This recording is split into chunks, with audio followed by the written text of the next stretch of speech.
think, a lot more resources into your solo lanes. And I think with the Renekton and the Tryndamere, that's exactly what they're doing. Tryndamere is not the first Tryndamere. How strong he is and how he is this facilitative point for the rest of the team to grow. But River looking to maybe make a play over here. Root directly onto Tryndamere, goes in with the Q, spinning away. No way. Jojo No way. Safety under his turret. River, can you get away? He just takes the shots and leaves. Inspired flashes for it, gets the burn down. That is. So maybe have some kind of semblance of knowledge, but Evil Geniuses are taking the first Drake under their belts. Yeah. Continue to get up that farm. Has been fairly even in the later portions. Jojo deep into enemy territory, swinging away on the Biofrost. Chompers end up landing directly below him, gets the zap as well, activates the ultimate in the Undying Rage to exit. Vulcan and Inspired were here for backup. I mean, sometimes when you're playing Tryndamere, you really do think you're unkillable, but there is a window on that. Just a little bit too far forward there. Just a little bit of something that you have to be aware of. Darren in top, though. Fake God looking to get the lockdown onto Impact after that ult. So a lot of map movements going on. They get the chunk out on Jojo. Hold on, they're still going. Oh no, Fake God now the subject of 3. Biofrost bringing his way into it to activate the ultimate after flashing or not getting the ultimate until this very moment. River finds the safety of getting the safeguard on to an enemy, but in the end, Jojo almost dies, but barely gets out again. This game is basically a highlight reel of Jojo Pune almost dying and having global ultimates to support team fights. You saw in that top lane skirmish, Biofrost actually had a nice counter engage, but then the Senna ult ripped through that fight, giving his entire team extra shields to help support there. So EG were able to snowball that topside fight after a nice rotation from Dignitas. They kind of chunked out Jojo and then felt safe enough to get the inside track after Fake God, you know, survived the attempt where they were looking at if they wanted to dive him or not.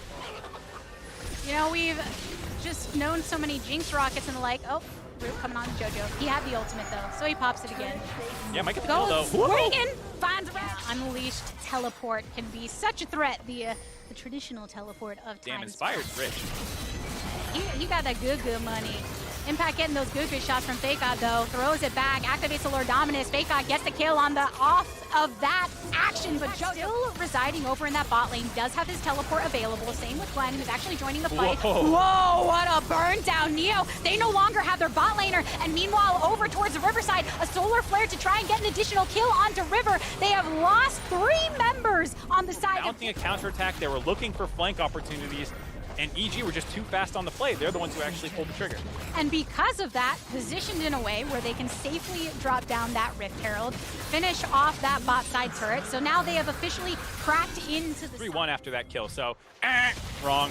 Wrong, but what we got right is a play here for EG side. Danny gets the kill credit after a nice setup from Vulcan. So Blue and Biofrost, who were originally rotating down, have to back off. Fake God shoving up that top wave though. Confidence in the way EG can funnel over towards this top side. Jojo Pune spending a lot of his tension in recent times to usher that wave to take a tier 2 now. Nicely done there to escape potential death and join up with the rest of his team. Still doesn't need it to get with the rest of them, so he says, hey, I moved quick enough on my own. It's fine, it's fine. But meanwhile, over mid, Jojo Pune keeps on the offset of 3 members of Dignitas, but Vulcan is looking for the collapse, throws down the solar flare to finish off the kill onto River. Another blast down from a Jinx rocket to get the kill onto Jojo Pune. Teleport from Impact, prematurely activating his Dominus so that he can go in more effectively, and the stun up onto Neo. Immobile as he is, he cannot escape. 2 down. That's the power of the Senna, being able to heal up so quickly. Trying to take out any wards that Dignitas throw into this pit as well. The 4 members of Evil Geniuses have been funneled into the pit, and Biofrost standing on the outskirts to see if he needs to get some CC and try and turn it, but they decide not to. Evil Genius Inspired should be taking over the game by now, says Emily Rand. Might be the most. They can escort this wave down mid. They've been able to just chunk down a lot of these turrets on the side lanes, and now taking down the mid one will give them the opportunity to establish over on that top side. So it's difficult for them to extend beyond their just base area right now. A solar flare thrown down by Vulcan to zone off Neo. Difficult for him to poke away when there's a lot of CC coming his way. Biofrost goes in, gets a charm onto 2, but gets stunned up and taken down. Inspired with the kill credit. Fake God now on the retreat, throws down some needlework, but it doesn't hit anybody, which means Evil Geniuses more secure in their health totals to take down that inhibitor and continue the push. Don't have any minions yet, but there's still 20 seconds left on the Baron. They will get the mid ones in time to get a small bit of a Baron push in. Looks like they're going to prioritize getting the bot lane inhibitor turret, playing it smart, not trying to rush the end of the game, get your 2 inhibitors down, get your reset, spend all that gold from all that global gold that you're getting, get your items, and then position up for the end of the game.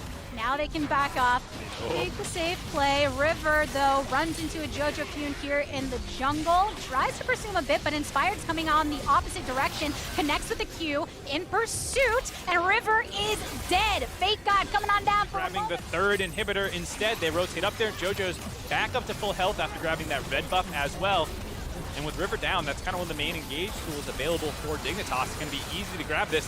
EG might not reset at all, but now they're going to have triple inhibitors down. You can potentially just sit on top of them here, not let them out of their base, and wait for the double super creeps to show up.